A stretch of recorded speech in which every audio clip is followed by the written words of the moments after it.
Kínverski seðlabankinn vildi kaupa bæði Íslandsbanka og Arion sama hvað það kostaði. Frá þessu greint í nýrri bók viðskiptalífið.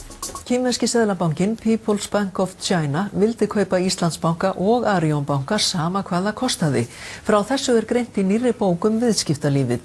Síðasta ríkisstjórn hvatti slitastjórnir Kaupþings og Glitnis sem eiga bankana til að fara afar varlega í að hleypa Kínverjunum að sér. Þorbjörn Þórðarsson veit meir þetta.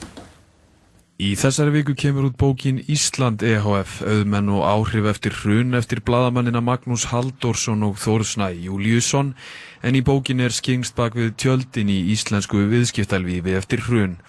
Í bókin meðal annars fjallað áhuga Kínverja á íslensku viðskiptalífi.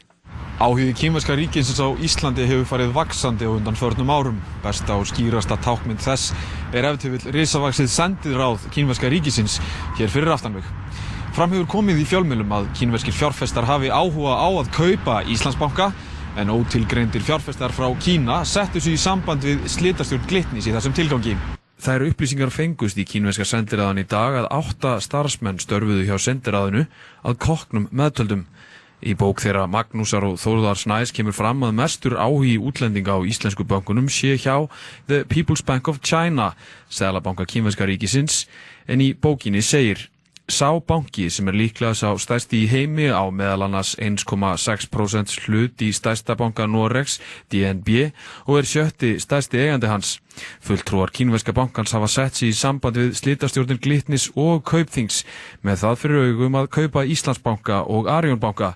Sá áhugi það mikill að slitastjórnir kynntu hann fyrir íslenskum ráðamönnum snemma árs 2013. Síðasta ríkisstjórn hvatti slitastjórnirnar til að fara varlega í að hleypa Kínverjunum að sér. Erfitt að láta slíka sölu ganga upp og henni fylgdi óvissa. Í bókinni segir: Það sem slitastjórnirnar sáu sem helsta kost þess að selja til Kínverjana var að verðið virtist ekki skipta þá neinu máli.